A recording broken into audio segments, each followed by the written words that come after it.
গাড়িটিকে কিন্তু বর্তমান লক করে চলে যাব সামনের দিকে, কারণ সামনের রাস্তা দেখতে পাচ্ছেন খুবই বাজে অবস্থা। হ্যাঁ আপনারা রাস্তাগুলো কিন্তু খুবই বাজে, যার জন্য আমরা গাড়িটিকে সামনে রেখে কিন্তু সামনের দিকে যাব।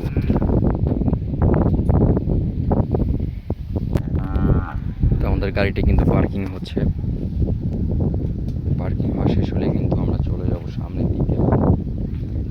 পাশ থেকে কিন্তু পর্যাপ্ত পরিমাণ গরু আসে বিভিন্ন নদীর ওই পাশ থেকে। তো গাড়িটা আমরা এখানে লক করব, লক করে এই সামনের দিক চলে যাব। তো আপনারা ফুল ভিডিও না দেখলে কিন্তু বুঝতে পারবেন না। তো এখানে গাড়িটি কিন্তু লক হচ্ছে।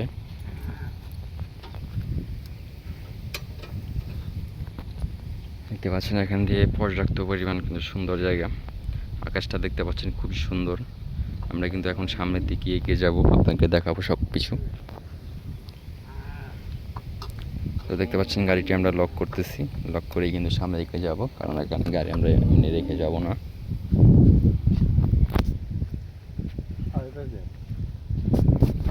তো এখন কিন্তু আমরা যাচ্ছি, দেখতে পাচ্ছেন সামনের দিকে।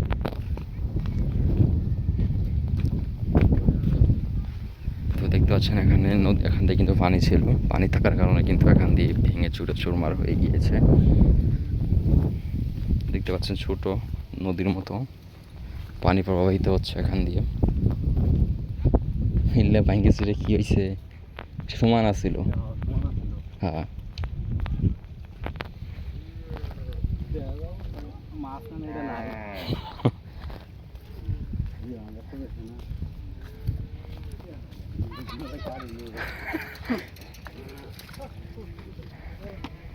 ওরা ঢুকা হবো চাক্কা চিকন যে কি আটকে পড়ে, ওটা দেখলাম ঘুরতেছে খালি।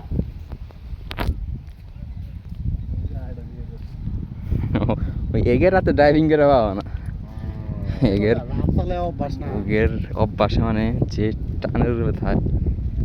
আবার নারিকেল গাছ হয়েছিল।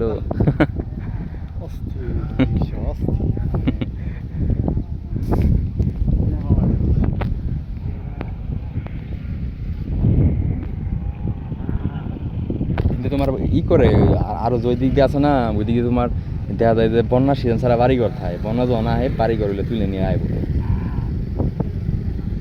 তো দেখতে পাচ্ছেন এখানে কিন্তু নারিকেল গাছ সব কিছুই কিন্তু রয়েছে। হ্যাঁ জামে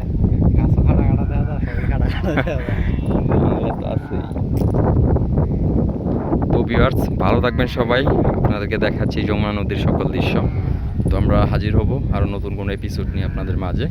তো সেই সময় দেখার জন্য অবশ্যই সাবস্ক্রাইব করে রাখবেন। ধন্যবাদ।